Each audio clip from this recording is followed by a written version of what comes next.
Have you ever stopped to think about what's inside your head beneath the skull? It's not a processor from your smartphone, something you can upgrade to the latest version. No, your brain, its wiring, its instincts. It's the brain of a hunter-gatherer, that very ancestor who tracked deer through the forest, listened for the rustle of leaves, and scanned the horizon for the smoke of a neighboring tribe's campfire. This brain was forged over millennia for specific tasks: find food, avoid danger, build shelter, understand a tribesman by their facial expression and tone of voice. All the information it processed in a day was limited to what the eyes could see, the ears could hear, the body could feel. A sunset, a bird's cry, the smell of smoke, a story told by the elder around the fire. That was its entire internet. Now look around you. You wake up, and the first thing that assaults your brain is a torrent of messages, notifications, news from across the globe.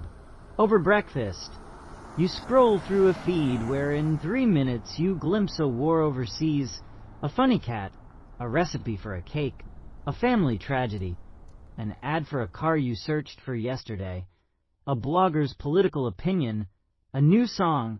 Stop. Just stop. Your Stone Age brain doesn't comprehend what a war overseas means. To it, any danger is here and now. See a tiger, run or fight. Hear about a war. Its ancient alarm bells ring at full volume. The stress hormone cortisol floods your system. Your body prepares for battle, but there's no battle.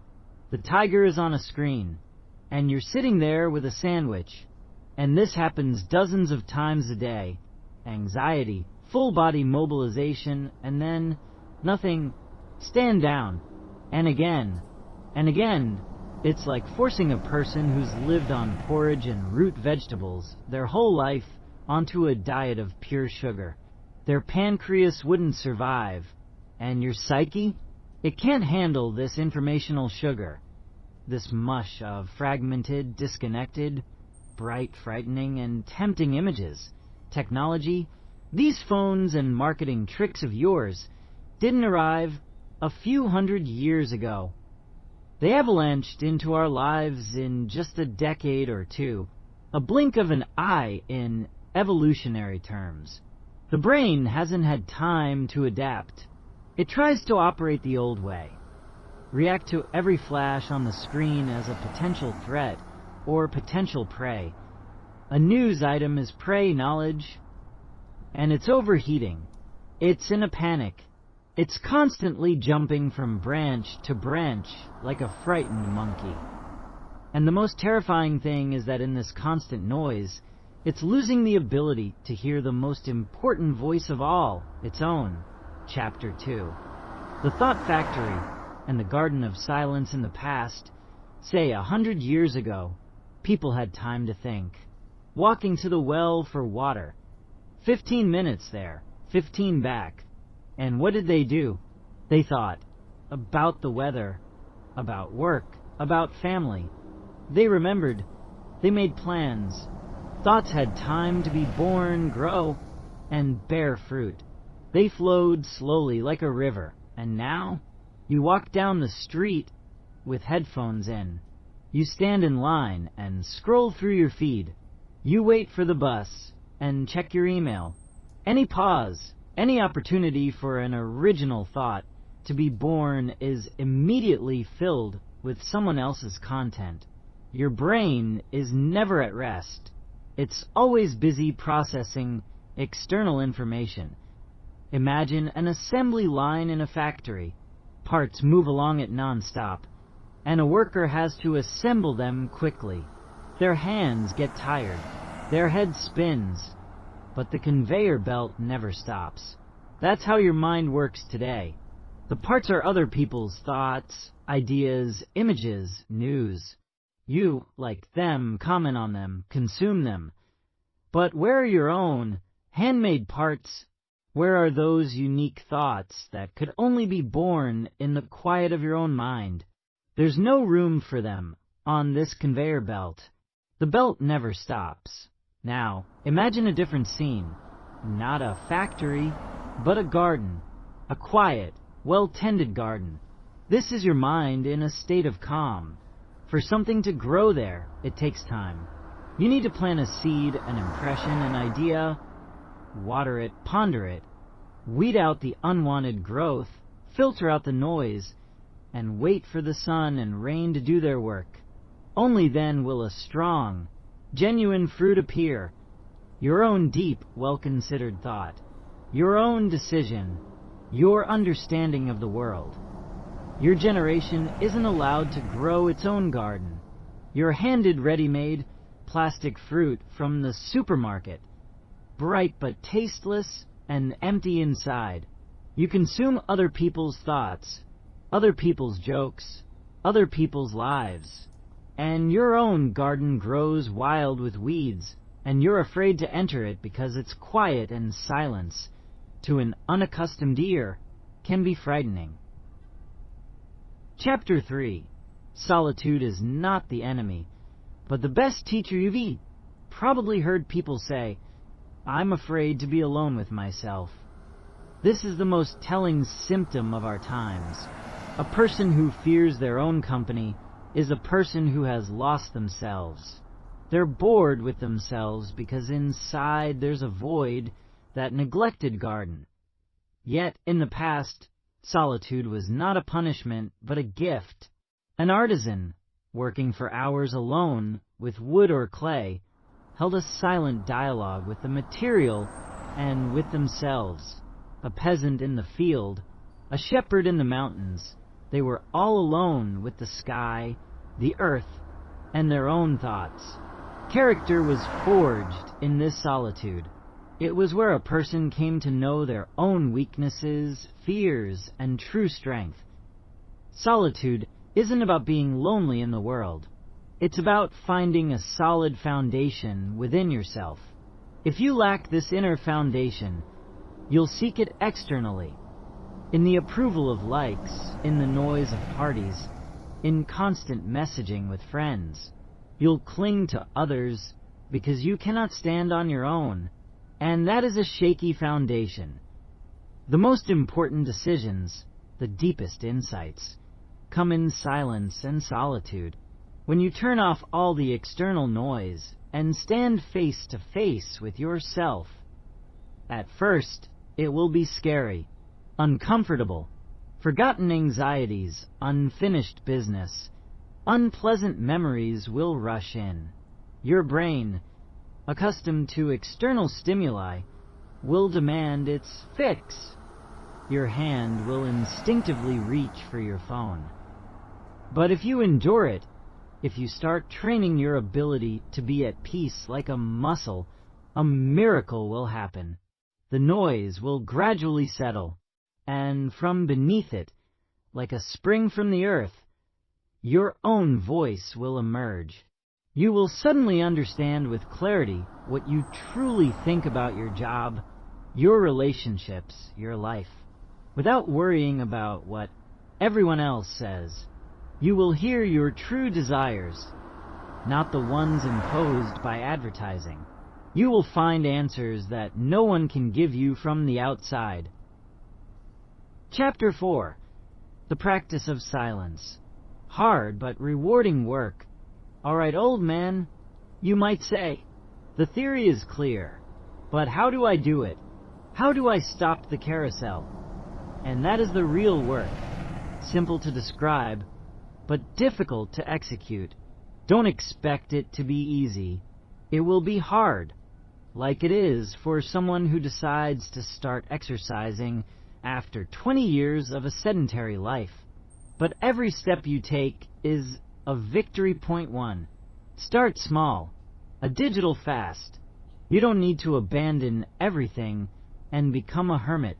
Start with 15 minutes a day. When you wake up, don't immediately grab your phone. Stand by the window. Look at the sky. Drink a glass of water. Do some stretches. In the evening, half an hour before bed, put all your gadgets away. Just sit. or walk around the room. Let your thoughts flow freely. Don't push them away or cling to them. Just observe, like watching clouds drift across the sky of your consciousness. Point 2. Create empty space in your schedule. Your day should have islands of idleness. Don't plan every minute. Leave time for doing nothing. Tell yourself, from 7 to 7:30 p.m., I will simply exist. And the key is to stick to it. Don't give in to the panic that you're wasting time.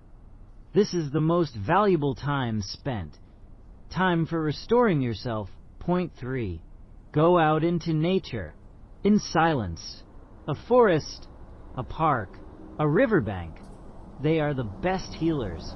But go alone, and leave your phone in your pocket, or better yet, at home. Go and look. Look at the pattern of bark on a tree. Listen to the leaves crunch under your feet. Feel the wind on your skin. Nature doesn't speak in words. It speaks the language of sensations. It helps you leave the virtual world and return to the real one, the world that is tangible, slow, and authentic. Point 4. Do monotonous work with your hands. Remember when I asked for your help stripping the old paint off the bench last spring? You grumbled that it was boring, but I watched you. After half an hour, your breathing deepened, your face grew calmer.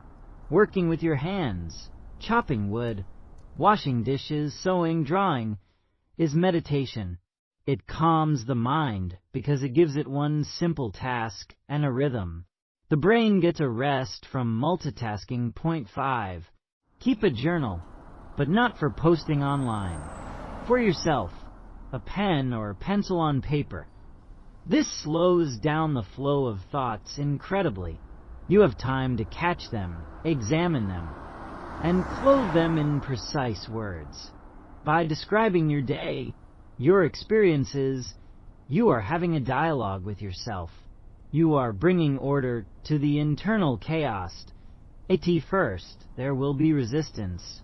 Your body and mind will scream, "This is boring. Let's put on some music. Check our messages."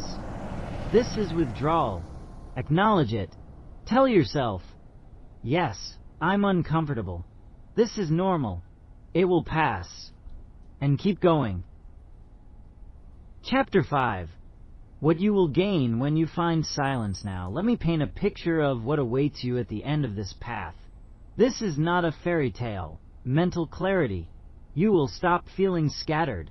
When it's time to make an important decision, you will be able to mute the external noise, others' advice, society's opinions, and hear your inner compass.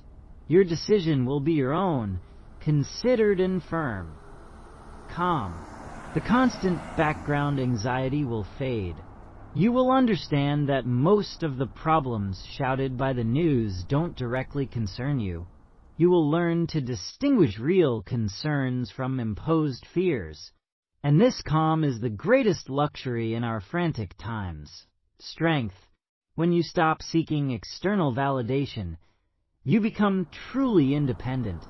You are harder to offend, to upset, to manipulate. You stand on your own foundation. Genuine connection with others. It's a paradox, but only by learning to be alone can you truly be with others. You will stop using people as a cure for boredom or a source of validation.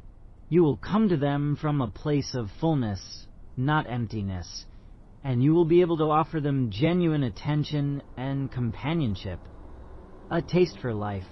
When you are no longer constantly overloaded, you begin to notice the small things. The taste of tea, the beauty of a sunset, a stranger's smile. Life transforms from a race on a track into a leisurely stroll through a garden, where you can see every blade of grass. The 21st century has given you unprecedented opportunities, but the price has been high. Your inner space, your silence. Technology is a sharp tool, but like any sharp tool, It demands respect and skill. If you chop wood without ever straightening your back, you might just cut down the very branch you're sitting on. Your task is not to reject this world. That's foolish and impossible. Your task is to become its master, not its slave. To put technology to work for you, not let it drain your soul. So, the next time you feel tired, anxious, or empty, don't reach for your phone seeking new entertainment. Stop. Turn everything off. Sit down and just be in the silence. Listen to your own heartbeat. That is the most important sound in your life. The sound of your own existence. Don't let the world's noise drown it out. That is when you will become a truly modern human. Not the one who runs the fastest, but the one who stands the firmest, on the foundation of your own, hard-won and deeply heard silence. I truly hope these ideas will inspire you on your own path of discovery. If you know someone who would find this perspective valuable, please share this video with them. And to make sure you don't miss what's next, subscribe and join me for the upcoming videos.